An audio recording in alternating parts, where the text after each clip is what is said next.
Hi, it's me, and that's him, and we're the Sci-Fi Scholars. And we're talking Star Trek Into Darkness.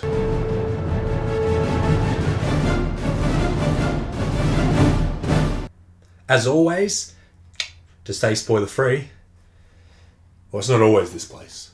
I do switch it around a little bit, but this is my most common area, so we're going to go here again. Click here to stay spoiler free. It's gone now. So, Into Darkness is the second of the J.J. Abrams Star Trek universe, as opposed to the Kelvin universe, as it is now known. the Kelvin universe. Mm-hmm. They named the universe. As opposed to the Prime universe. Yes. Which was the... Or the original universe. I'm not sure. I can't remember exactly what they call that one now. I've seen it called Prime. Yeah, it's Prime. I think I've heard it both ways. So this is the sequel to the 2009 film. Yes. And follows obviously the same actors. So there's two Spocks, like always. Mm-hmm. And so the opening sequence for this one I really enjoyed. Goes back to the idea of exploring new worlds, observing and not messing with the locals. But of course their mission doesn't go quite right. And they end up messing with them. Yes. It is a cool opening sequence and kind of sets up a fun sort of movie. Yeah. But then the rest of the movie is completely different. It is. It does kind of feel a little bit out of place in that regards. But what I do like is it sets up a bit of a bit more of the relationship between particularly Kirk and Spock. Yes. And a little bit of Bones in there as well. What if it, Kirk saves Spock? What would have Spock done? Let you die. Oh. Okay then. Yeah. Which is great. Yes. And kind of sets up the later scene where Spock pretty much does what Kirk would have done after Kirk died. Which was an interesting take on the original Wrath of Khan, which is obviously what they've emulated a lot in this movie, and that's the biggest problem with this movie. Yeah. I remember watching when I first watched it and being like, yeah, I thoroughly enjoyed it and thought it was a good movie.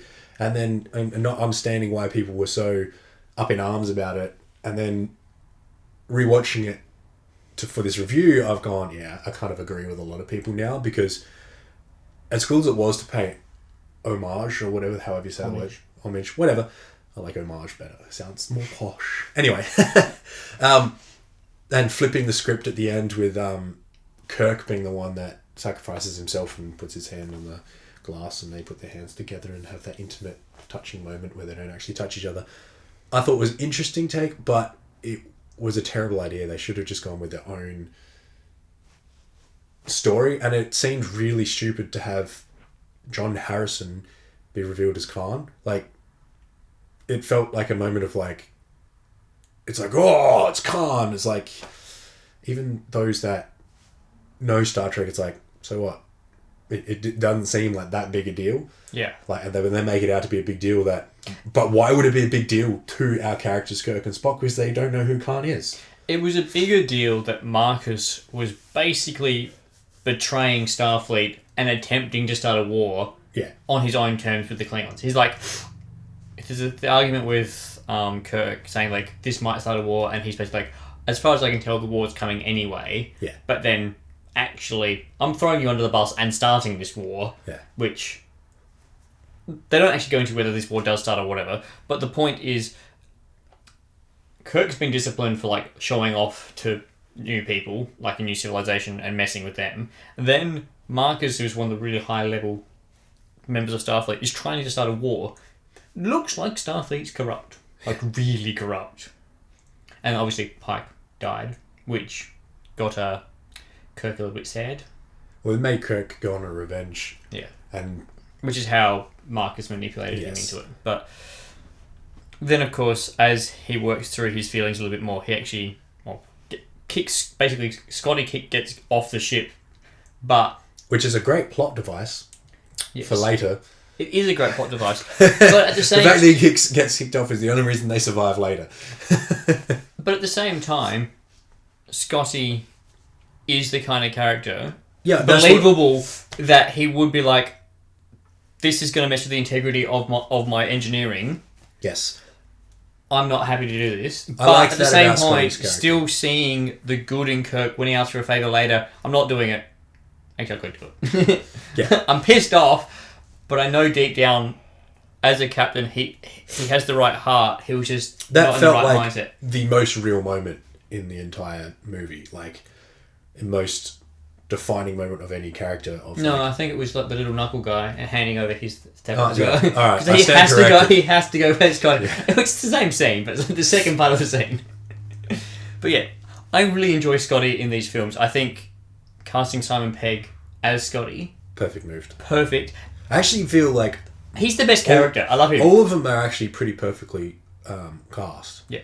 I thoroughly enjoy all of them. Like, even like my second favourite after probably Simon Pegg would be Carl Urban, who plays Bones. I love that. As Bones is so funny. Like, I hate being in space and flying. I'm going to be a space doctor. Idiot. Yeah, but it's partly because he can't go anywhere on planet. He says in the first movie. Yeah.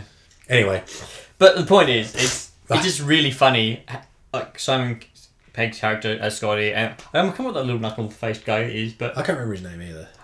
I love the dynamics between the two of them. Yeah. It's really well done. Even though the other guy can't talk, it's such a fun camaraderie buddy system that they've got there, and it's just really, really enjoyable to see those two characters interacting.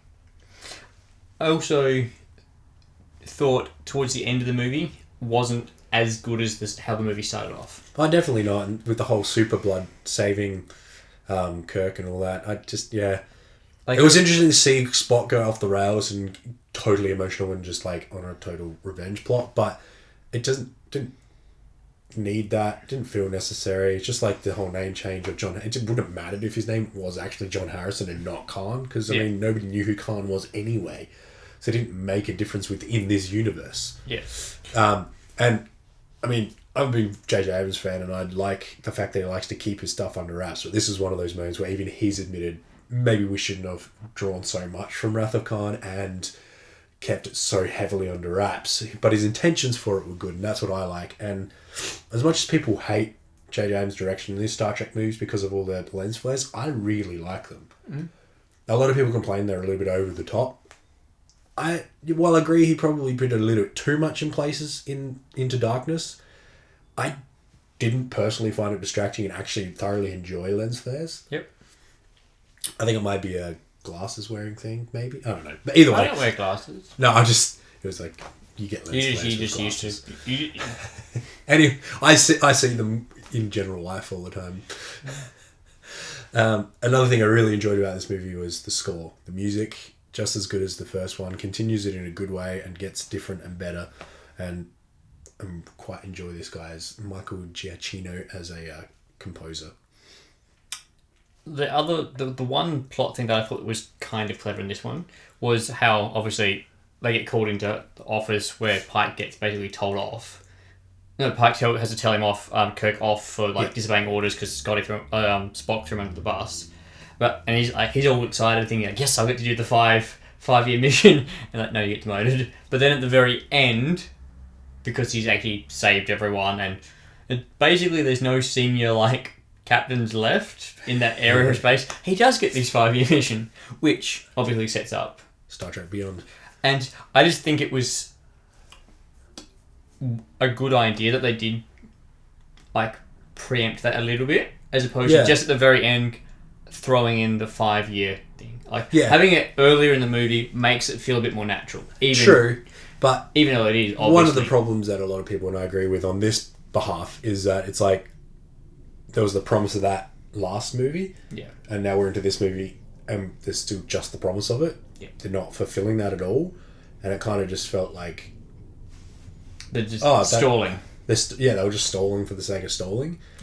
Which, I mean, I enjoy the movie that we got, but I felt like we could have got a better movie story-wise in the sense that had they actually gone for the mission thing, it would have been cool. But I did like that they actually kept that coming throughout the plot. Yeah, they preempted it for the ending, and I did like that too. Yeah. Thanks for watching. Live long and prosper.